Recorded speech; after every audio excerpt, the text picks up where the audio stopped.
Suatu saat dia pernah bertanya kepada ya Allah, kenapa sih aku tidak diberi mujizat yang hebat kayak Nabi Musa?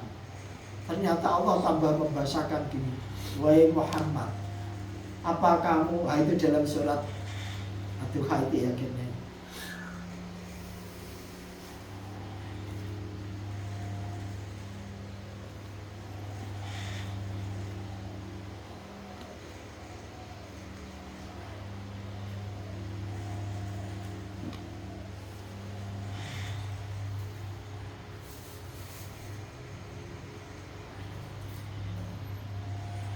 Dalam surat Ad-Duha itu akhirnya Allah itu menjelaskan kepada Rasulullah, sampai Rasulullah katakan, kenapa kok saya ngomong sampai kayak gini? Itu gambarnya bahasanya yang agak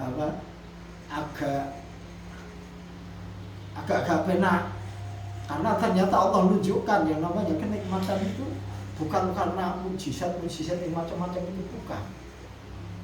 Kalau bahasanya Imam Syafi'i rahimahullah, mujizat itu kan untuk para rasul, para nabi. Kalau untuk orang-orang yang soleh itu namanya karomah. Tapi Imam Syafi'i sendiri terhadap karomah dia ngomong apa? Al-istiqomatu khairun min alfi karomah. Seorang yang istiqomah di jalan Allah itu adalah lebih baik daripada 1000 karomah. Makanya Rasulullah sendiri tak kalah dia tanya kepada Allah, yang namanya orang terhadap dia tetap sisi kemanusiaannya. Dan sekali lagi kesalahan Rasulullah itu nanti bisa dijadikan hukum. Artinya di balik kesalahan yang ada itu, habis itulah muncullah namanya hukum. Ya, misalkan suatu saat Rasulullah sholat asar 2 rakaat, itu kan salah. Tapi setelah sahabat yang lainnya ada komentar, tak kala Rasulullah keluar, ada orang yang tanya, ya Rasulullah, apa sekarang sholat asar cuma 2 rakaat? Enggak. Apa hukum sudah diganti ya Rasulullah? Enggak, tetap 4. Engkau tadi sholatnya 2 rakaat ya Rasulullah. Rasul kan lupa ini salah. Akhirnya Rasulullah balik. Apakah betul tadi saya sholat asar 2 rakaat sebagaimana ini disampaikan oleh Dulyadain? Sahabat akhirnya ngomong, iya ya Rasulullah, engkau tadi sholat asar cuma 2 rakaat. Habis itu Rasulullah langsung nambah 2. Jadi lupanya, salahnya itu akhirnya dijadikan pelajaran hukum. Awak dhewe nek sholat ternyata ki papat atau luru, ternyata kok luru wis bar tiba dilingno ternyata mesti ini papat dan baru jalankan 2, tinggal nambah 2. Ini kan kesalahan ada kutip. Loh, sahabat sing best of the best gak takok Pak pantas. Tapi ada orang yang tanda kutip dia itu bahasane wong ora duwe tata krama tanda kutip. Langsung takok. Justru takok wong ngono kuwi tambah itu jadikan banyak itu kejadian-kejadian. Iya, jadikan pelajaran. Jadi wong apik tenanan ya ora apa-apa, tapi ane wong ketok rontok ngawur-ngawur ya dadi apik gitu. Pasti itu. Baiklah. Nah, kalau Rasulullah itu tanya ya Allah, kenapa saya kok tidak dikasih? Ya Rasul untuk punya hebat, tapi kalau kayak tongkatnya Nabi Musa, yang luar biasa ini. Ya, tapi akhirnya Rasulullah diingatkan oleh Allah dalam surat Ad-Duha itu. Apa? Alam yajidika yatiman fa'awa. Bukankah ya Allah mendapati kamu wahai Muhammad, alam yajid yatiman, kamu dalam keadaan yatim, kemudian fa'awa, kemudian Allah memberikan pelindungan kepada kamu. Memang kalau dipikir dia tidak keraso, dia tidak diurusi. Ya sepertinya dia ditinggalkan orang tua.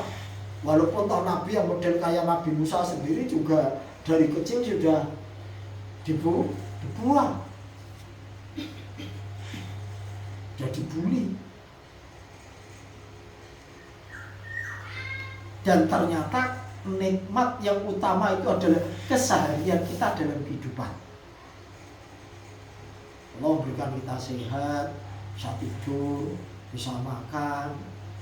ya kesana kemari, apa hatinya tenang, hatinya bahagia, lihat anak, lihat istri, lihat keluarga, itu sudah luar biasa.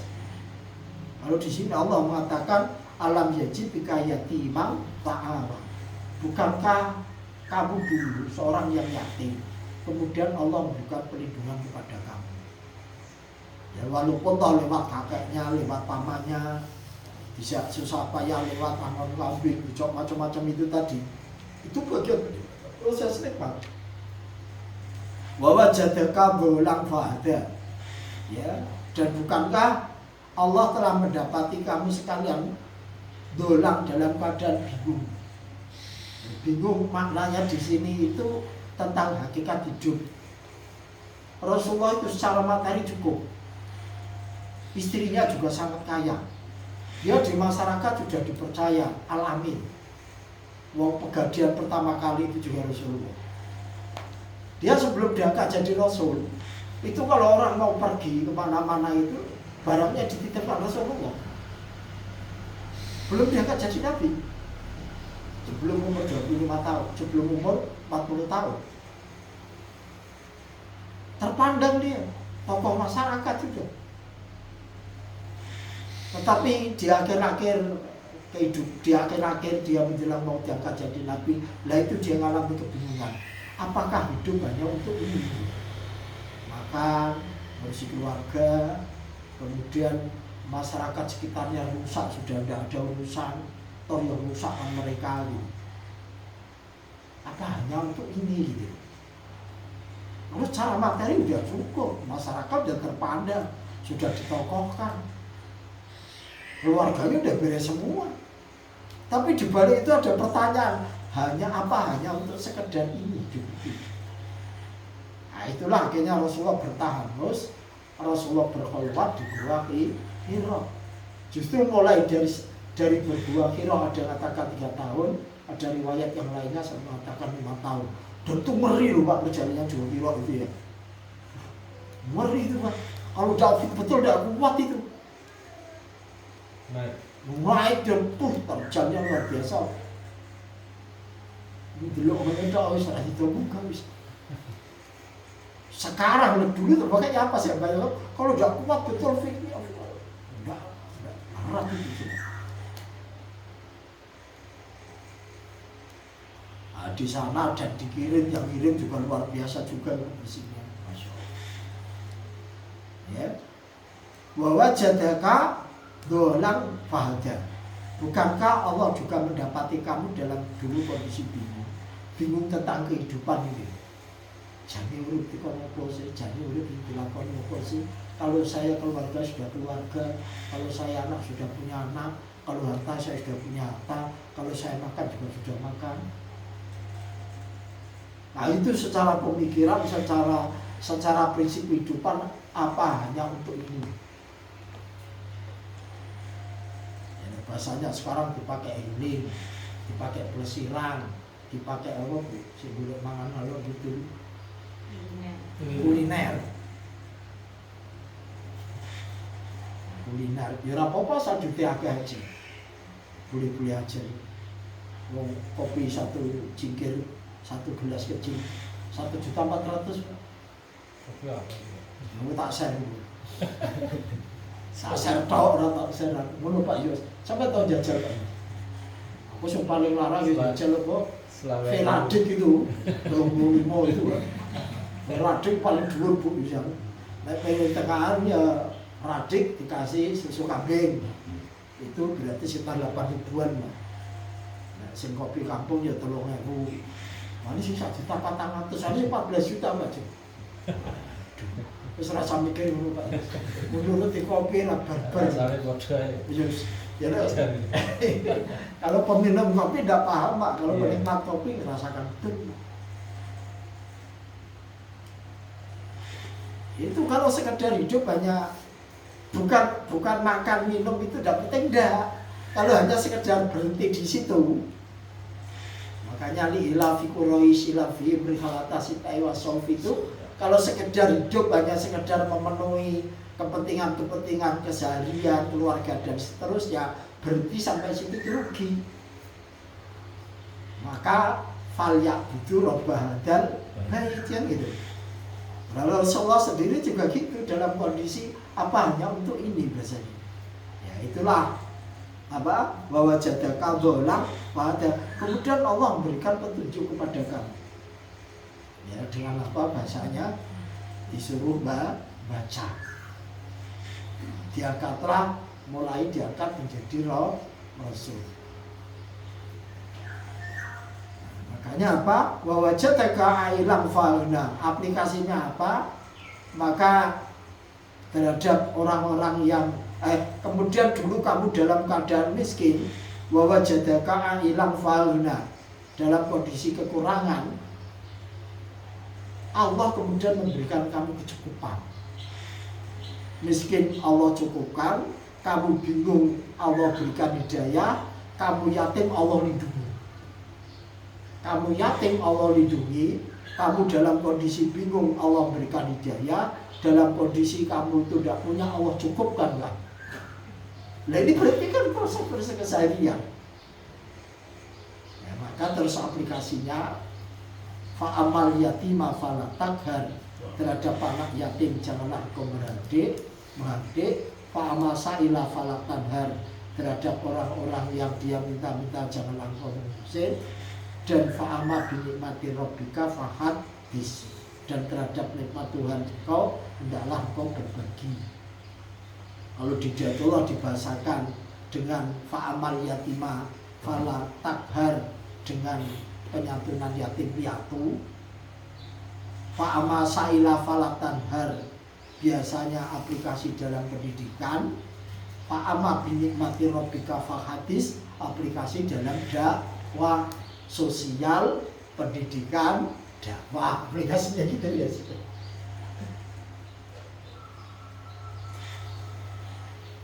Yaitu menerjemahkan yajidka yatimang fa'awa, ya apa yajid apa Allah mendapati kamu sekalian dalam kondisi yatiman, kemudian Allah fa'awa melindungi.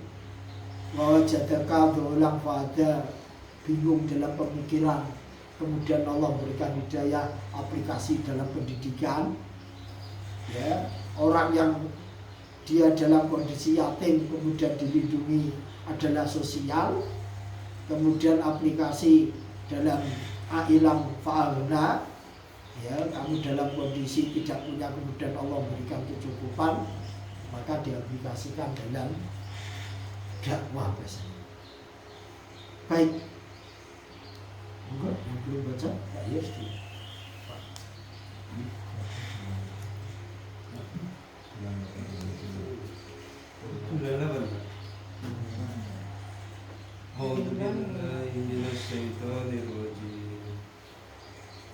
Qul ya ahlal kitabi lima takfuruna bi ayatillah,